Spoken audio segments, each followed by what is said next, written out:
안녕하십니까. 세상을 읽어주는 남자 이상훈입니다. 오늘은 인텔 얘기 좀 하겠습니다. 인텔이 최근 1분기 실적을 내놨습니다. 매출은 187억 달러, 하나로 21조 수준입니다. 이 주당 순이익은 1.39달러로 전년 동기 대비 1% 감소한 것으로 집계됐습니다.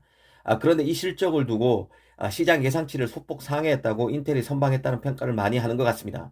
하지만 인텔 실적은 최악은 아니어도 왜 인텔이 위기인지, 왜 인텔의 DNA와는 전혀 어울리지 않을 것 같은 파운드리 진출을 선언했는지 이번 실적에서 실마리가 담겨 있다는 생각이 듭니다. 바로 데이터 센터 분야에서 인텔의 매출이 1년 전 동기보다 무려 20%가 빠졌습니다. 이게 가장 눈에 띄었는데요. 이 데이터 센터 사업은 인텔 전체 매출에서 30%가 조금 넘습니다. 이런 큰 비중도 비중이지만 가장 마진이 높은 분야가 바로 데이터 센터 쪽입니다. 그런데 이 사업에서 20%가 빠지면 당연히 이익률도 크게 줍니다. 실제 생산 원가를 뺀 후 남는 매출인 총 마진이 55.2%를 기록했습니다. 이는 1년 전보다 5%포인트 이상 줄어든 것입니다. 이런 점이 바로 인텔의 위기를 잘 보여준다는 생각입니다. 그럼 여기에 대해서 인텔은 어떻게 소명했을까요? 이 팹 겔싱어는 기업들이 과도한 재고에 따른 물량 조정 등으로 서버 사업이 일시적으로 침체를 겪고 있다고 말했습니다. 하지만 이걸 그대로 받아들이기는 어렵습니다.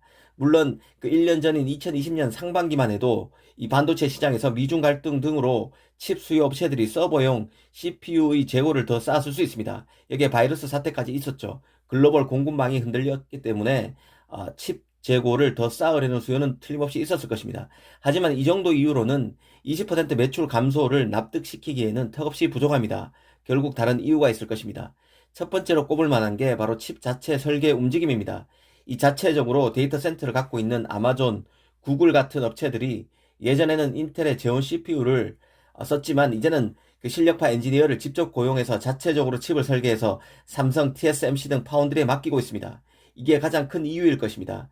미세 공정에서 앞서 나가고 있는 AMD, 그리고 얼마 전 서버용 CPU인 그레이스를 발표한 엔비디아 등 도전자의 거센 추격도 빼놓을 수 없는 요인입니다. 물론 인텔의 긍정적인 부분도 없지 않습니다. 최근 인텔이 서버 CPU에서 마침내 10나노에 도달했다는 뉴스가 있었습니다. 인텔의 10나노는 TSMC의 6나노 수준입니다. 인텔이 서버 시장에서만큼은 도전자를 떨쳐내겠다는 강한 의지가 드러나는 대목인데요. 하지만 이번 실적 내용을 보면 서버 시장도 앞으로 가시밭길이 될 수밖에 없다는 생각이 듭니다. 이번 실적을 보면서 인텔이 파운드리 진출을 선언한 데는 그만한 이유가 있다는 생각도 해봤습니다. 이 과거 같으면 인텔은 파운드리를 쳐다보지도 않았습니다. 최고의 칩을 만들겠다는 공급자 마인드, 개발 중심의 마인드가 뼛속 깊이 박힌 인텔이 반도체 제조업 중에서 서비스 마인드가 절대적으로 필요한 파운드리에 발을 들여놓는 것을 생각한 이는 아무도 없었습니다.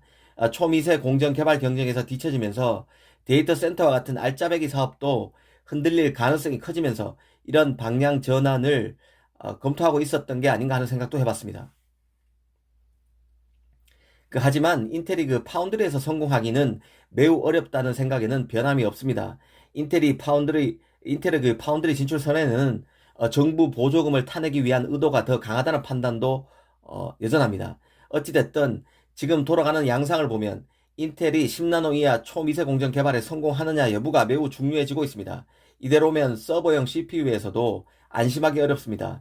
데이터 센터 업체들이 자체적으로 칩을 만드는 경향이 갈수록 강해지고 있고 인텔이 매력적인 칩을 선보이는데 한계를 보이면서 자체적으로 칩을 만들지 않은 업체들은 인텔보다는 엔비디아, AMD 등을 먼저 찾고 있습니다. 이런 추세도 앞으로 강해질 가능성이 여전합니다. 인텔로서는 IBM과의 연구 협업에 기대를 걸고 있을 것입니다. 빠른 시일 내에 성과를 보여줘야 이런 부진에서 탈피도 가능하다고 보는데 쉬워 보이지 않는 게 사실입니다. 미세공정 진척과 관련해 얼마 전 인텔의 유럽 공장인 아일랜드에서 7나노급 팹 건설이 한창 진행되고 있는데요. 그런데 최근 이곳에서 일하는 근로자 70여 명이 바이러스에 감염돼서 지금 인텔과 아일랜드 정부가 주시하고 있다는 소식이 톰스 하드웨어에 났습니다. 아일랜드와 인텔 모두에게 중요한 생산 라인 건설입니다. 아일랜드 입장에서는 일자리를 만들 수 있고 인텔은 7나노 팹 공장 확보가 중요한 시점이죠. 아직은 라인 건설이 중단되지는 않은 상태입니다. 만약 건물이 제때 완공되지 않으면 장비 입고 등에서 차질이 빚어질 수도 있다고 합니다. 오늘은 인텔의 데이터 센터 사업 부진의 의미에 대해서 한번 따져봤습니다. 감사합니다.